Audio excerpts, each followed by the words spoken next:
fac d'histoire et j'ai décidé de reprendre ce qui était ma passion et en prospectant sur internet parmi toute la multitude d'écoles qu'on a à Paris.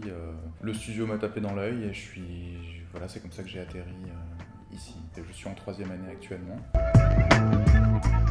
D'abord parce qu'il y a une pluralité d'enseignements, c'était pas seulement de l'interprétation, on avait aussi du chant, de la danse, de l'improvisation, etc. J'aimais beaucoup aussi le fait qu'on appuie sur le côté bienveillant de l'école. Et puis il y avait aussi la possibilité d'essayer tout simplement gratuitement des cours avant de prendre une décision. Et au terme de cette semaine justement d'essai, j'étais convaincu et conquis, quoi.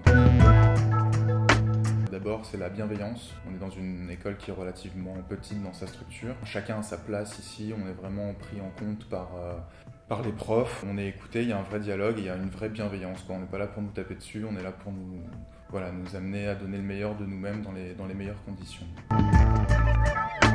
Il y en a énormément, c'est toujours l'exigence d'être au plus juste, quoi, d'essayer de reprendre à chaque fois les bases de ce qu'on nous a enseigné ici au niveau de la technique. Être toujours connecté avec son partenaire, toujours penser qu'on a en face de soi quelqu'un qui nous renvoie énormément de choses. Être au plus juste, donc essayer toujours d'évacuer au maximum ce qu'on appelle les idées préconçues qu'on peut se faire sur une scène ou sur un personnage. Être toujours dans un souci de justesse dans le jeu.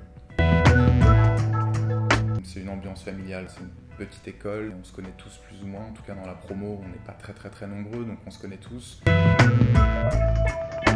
La patience avant tout, parce que le chemin est long, c'est un apprentissage qui est fait de haut et de bas. Il faut savoir se remettre en question, pas s'effondrer parce qu'on éprouve des difficultés, donc beaucoup de patience, de l'écoute, parce que c'est un travail qui est personnel mais qui est aussi très collectif, on dépend de beaucoup de gens, donc être à l'écoute, prêt à dialoguer, à être très disponible, et puis faire preuve évidemment d'exigence, parce que comme tout métier, et quand on cherche à atteindre le haut niveau en tout cas, il faut répéter ses gammes sans cesse. Comment me placer par rapport à ça ?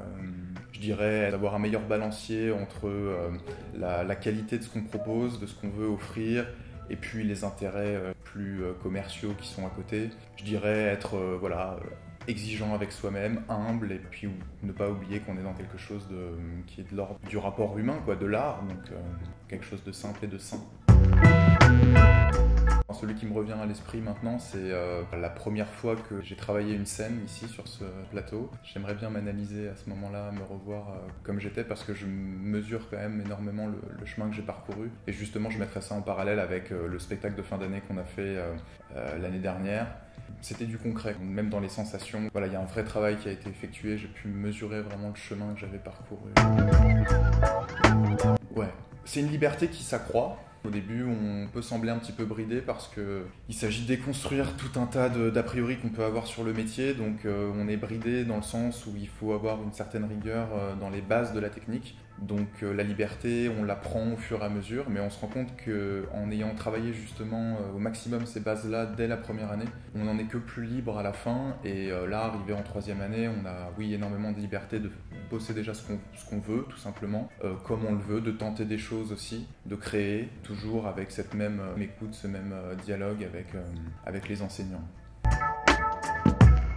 Encore une fois, je vais insister là-dessus, mais c'est sur l'aspect bienveillant de l'école. C'est pas du bourrage de crâne, il n'y a pas non plus d'humiliation, c'est très humble, et puis surtout on bosse, quoi. Je veux dire, c'est vraiment concret, on n'est pas dans quelque chose de brumeux, de métaphysique, de mystique. L'acteur, le talent, on ne sait pas d'où ça vient. Donc si les gens ont envie de bosser, qui sont passionnés, qui sont prêts à donner du temps, c'est l'endroit idéal, quoi.